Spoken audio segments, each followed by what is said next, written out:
Hi മക്കളെ, അമീൻ സാറാണ്. തീർച്ചയായിട്ടും ഈ വീഡിയോ കാണുന്ന മക്കളൊക്കെ പുതിയ സ്കൂളിലേക്ക് പോകാൻ കാത്തിരിക്കുകയായിരിക്കും. ഏകദേശം ഒരാഴ്ചയും കൂടി ഒരാഴ്ചയും കൂടി കഴിഞ്ഞാൽ ജൂൺ 2-ാം തീയതി ആകുമ്പോഴത്തേക്കും നിങ്ങൾ പുതിയ സ്കൂളിലേക്ക് ചെല്ലാൻ വേണ്ടി പോവാണ്. പുതിയ സ്കൂളുകൾ വലിയ സ്കൂളുകളാണ്, കുറേ ഫ്രണ്ട്സിനെ കാണാൻ പോവുകയാണ്. അതുമാത്രമല്ല വലിയ ഒരു സ്ഥലത്തേക്ക് എത്തിയതാണ്. ചിലപ്പം ഇപ്പോൾ പഠിച്ച സ്കൂളുകളൊക്കെ പറഞ്ഞിട്ടുണ്ടെങ്കിൽ ചെറിയ നിങ്ങളെ UP സ്കൂൾ ആകെ 10, 20, 30 മക്കളൊക്കെ ആയിരിക്കും ഒരു ക്ലാസ്സിൽ ഉണ്ടായിട്ടുണ്ടാവുക. അതല്ല ഇനി വരാൻ പോകുന്ന ഹൈസ്കൂളുകൾ. മാത്രമല്ല ഈ സമയത്ത് തന്നെയാണ് 8-ാം ക്ലാസ്സിലേക്ക് എത്തുമ്പം നിങ്ങൾ ആലോചിക്കുക, SPC പോലെയുള്ള JRC സ്കൗട്ട് ആൻഡ് ഗൈഡ് പോലെ ഒരുപാട് സാധനങ്ങൾ ഇനി നിങ്ങൾ ജോയിൻ ചെയ്യാനുള്ള അവസരം കൂടി ഒരുക്കുകയാണ്.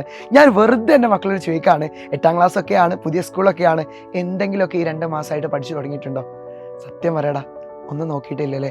ചിലപ്പോൾ USS എക്സാമൊക്കെ കിട്ടി സെറ്റപ്പായ മക്കളായിരിക്കും. ഞാൻ എല്ലാ മക്കളോടും ഒരു കാര്യം പറയാനുള്ളത്, നിങ്ങൾ ആദ്യം തന്നെ നിങ്ങളെ ഫ്രണ്ട്സിനൊന്ന് ഈ വീഡിയോ ഒന്ന് ഷെയർ ചെയ്ത് കൊടുക്കുക.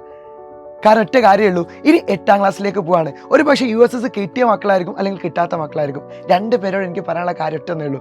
USS കിട്ടിയ മക്കളാണെങ്കിൽ ഇപ്പം നിങ്ങളാണ് സ്കൂളുകളിലും നിങ്ങളെ കുടുംബത്തിലും എല്ലാം നിങ്ങളാണ് അടിപൊളി. പക്ഷേ ഇനി 8-ാം ക്ലാസ് കിടക്കുമ്പോൾ ഇനി നിങ്ങളെ മുന്നിലേക്ക് വരാൻ പോകുന്ന എക്സാമാണ് ഒന്ന് NMOS എക്സാമിനേഷന്, SS സ്കോളർഷിപ്പ് എക്സാമിനേഷൻ, ഒരുപാട് എക്സാമുകളുണ്ട്. ഞാൻ ചോദിക്കട്ടെ മക്കളെ, USS ഒക്കെ അടിപൊളിയാക്കി സെറ്റാക്കി മാറി NMOSും SS സ്കോളർഷിപ്പ് എക്സാമിനേഷൻ പോലുള്ള എക്സാമുകൾ നിങ്ങൾക്ക് കിട്ടിയില്ലെങ്കിൽ എന്തെല്ലാവരും പറയാൻ പോകുന്നത്? അവൾക്ക് USS എങ്ങനെ കോപ്പി അടിച്ച് കിട്ടിയതാ, അല്ലെങ്കിൽ USS അവളെ എവിടുന്നോ കിട്ടിയതാണെന്നൊക്കെ പറഞ്ഞിട്ട് നിങ്ങളെന്ത് ചെയ്യും, കളിയാക്കും. മക്കളെ, നിങ്ങൾ ആലോചിച്ച് നോക്കുക, നിങ്ങൾ കഷ്ടപ്പെട്ട് പഠിച്ച് USS നേടിയത് വെറും വാക്കിലേക്ക് മാറ്റണോ എന്നുള്ളത് നിങ്ങളൊന്ന് ചിന്തിച്ച് നോക്കുക. കാരണം ഒറ്റ കാരണമേ ഉള്ളൂ, ഈ സമയത്ത് ഞങ്ങൾ 8-ാം ക്ലാസ്സിൽ കുറച്ച് മക്കളുണ്ട്, അവർ 2 മാസമായിട്ട് കിടിലമാക്കി ഇപ്പോൾ പഠിച്ചുകൊണ്ടിരിക്കുക. 8-ാം ക്ലാസ്സിലെ ചാപ്റ്ററിൻ്റെ ബേസികൾ ഹിന്ദി, ഇംഗ്ലീഷൊക്കെ ഇനി നന്നായിട്ട് പഠിക്കണം. ഇതുവരെ ഹിന്ദിയിലൊക്കെ നിങ്ങൾക്ക് 7-ാം ക്ലാസ് വരെ ടീച്ചേഴ്സ് എന്ത് ചെയ്തിട്ടുണ്ടാവും, ക്ലാസ്സിൽ വന്നിട്ട് വായിച്ചു തന്നിട്ടുണ്ടാവും, ഇതാണ് ഇങ്ങനെയാണ് ചോദ്യങ്ങൾ, അല്ലെങ്കിൽ എല്ലാ ടീച്ചേഴ്സും ഇംഗ്ലീഷൊക്കെ വായിച്ചു തന്നിട്ടുണ്ടാവും. അതല്ല ഇനി വരാൻ പോകുന്ന 8-ാം ക്ലാസ്സിൽ.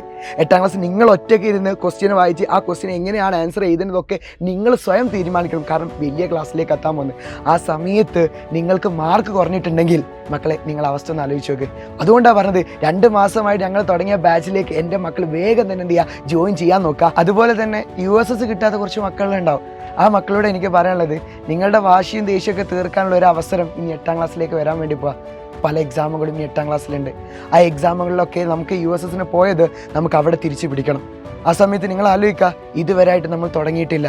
വാശിയും ദേഷ്യം മാത്രം ഉണ്ടായാൽ മാത്രം പോരല്ലോ, നമുക്കത് കൃത്യമായിട്ട് മാറ്റണം. അതിന് തന്നെയാണ് നമ്മൾ ഏറ്റവും അടിപൊളിയായിട്ടുള്ള യോദ്ധ ബാച്ച് എന്ന് പറഞ്ഞെങ്കിൽ. കിടിലമായിട്ട് 2 മാസമായിട്ട് ക്ലാസ് തുടങ്ങിയിട്ടുണ്ട്. മക്കളെ, നിങ്ങൾ അതിലേക്ക് ജോയിൻ ചെയ്യും. നമുക്ക് അടിപൊളിയായിട്ട് കിടിലമാക്കി അവിടെ പഠിക്കാം. മാത്രമല്ല NMOSന് വേണ്ടി പ്രത്യേകം തന്നെ നമ്മൾ ബാച്ച് എന്ത് ചെയ്യുന്നത് ക്രിയേറ്റ് ചെയ്യുന്നുണ്ട്. അതും യോദ്ധ ബാച്ചിൽ ജോയിൻ ചെയ്ത മക്കൾക്ക് മാത്രമായിരിക്കും. സോ നമുക്ക് ഒരുമിച്ച് അടിപൊളിയാക്കി പഠിക്കാം. എല്ലാ മക്കളും താഴെ നമ്പർ കൊടുത്തിട്ടുണ്ട്, വേഗം തന്നെ അതിലേക്ക് ജോയിൻ ചെയ്യുക. നമുക്ക് ഒരുമിച്ച് കിടിലാക്കി പഠിക്കാം. Welcome to Yodha family.